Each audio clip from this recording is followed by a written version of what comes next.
Hey everyone, welcome to my channel, or welcome back if you've been here before. I'm Amy, and today we're making a dessert that is great at pretending.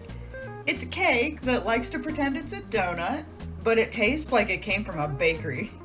We're making a chocolate bundt cake with a creamy dark chocolate ganache and rainbow sprinkles to make this cake look like a mammoth chocolate cakey donut.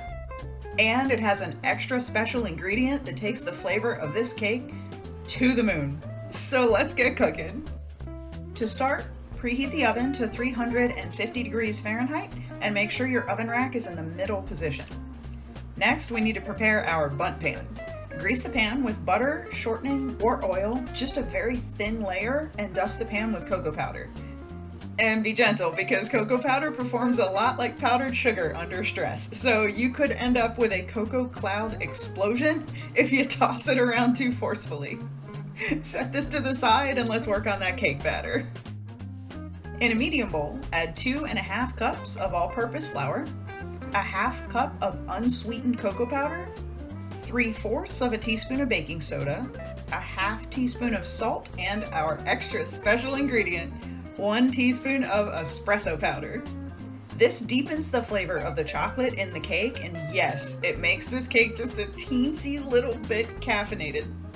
Whisk this all up so everything is evenly mixed together and set it to the side while we work on our wet ingredients.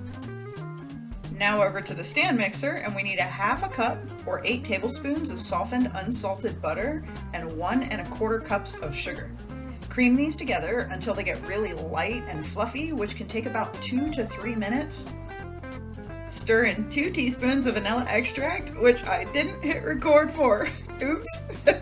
But it's in there. And then we need 3 room temperature eggs plus 1 more egg yolk. Add the eggs and that extra yolk one at a time, mixing in between each egg. Now we add our flour mixture, as well as 1 3/4 cup of buttermilk, but we need to alternate them.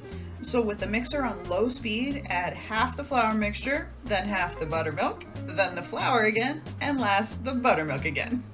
Mix in between each addition and make sure to scrape down the sides so everything mixes in. When everything is combined, either use the mixer or you can stir it up yourself to fluff the batter a little. It's just to add a little bit of air to the mixture. If you use the mixer for this though, don't go for more than 15 to 20 seconds because over-mixing can make a bundt cake dense and chewy by activating too much gluten. The batter should look light and creamy, almost like a frosting. Now pour this batter into the bundt pan that we prepared and smooth it out with a spatula so the batter is evenly distributed. If there's more batter on one side than the other, the low side will cook too fast and the high side will cook too slow. Then we'll just end up with a cake that has a dry, overcooked side and then an undercooked mess on the other, and we really don't want that. Tap the pan on the counter a few times to make sure we don't have any large air bubbles, and then pop this beauty in the oven. Bake this at 350 degrees for 40 to 45 minutes, or until a toothpick comes out clean when you poke the cake in the middle of the thickest part of the ring. When it's done, let this cool in the pan just until the pan is cool enough to handle. I mean, look at that. It almost looks like a brownie with that lovely little crust-like coating. It's just lovely. When the pan is warm, but not like burning your fingers off hot, put a cooling rack on top of the pan and flip the cake out like this. It should come out either right when you flip it, or if you give it a little tap when it's upside down, or right side up, or the top is now the bottom, or yeah. Okay, so our cake popped out of the pan exactly as we wanted, and look at this thing. A perfect ring of chocolate bundt cake, and it's just waiting for the ideal topper to complete this show-stopping magnificence. Now our perfect topper is going to be a dark chocolate ganache, which sounds complicated, but this ganache is probably one of the easiest things I've ever made. In a small saucepan, heat up 1 cup of heavy cream over medium-low heat until it just starts to boil. Stir this periodically just to make sure that cream doesn't stick or scorch. While that's heating up, we need to chop up 10 ounces of dark chocolate. This can be chips like this or a dark chocolate baking bar. Either way, chop this up into small pieces. The smaller the better, and put them in a bowl to wait for the cream. When the cream is hot and bubbly, pull it off the stove and pour it over the chocolate.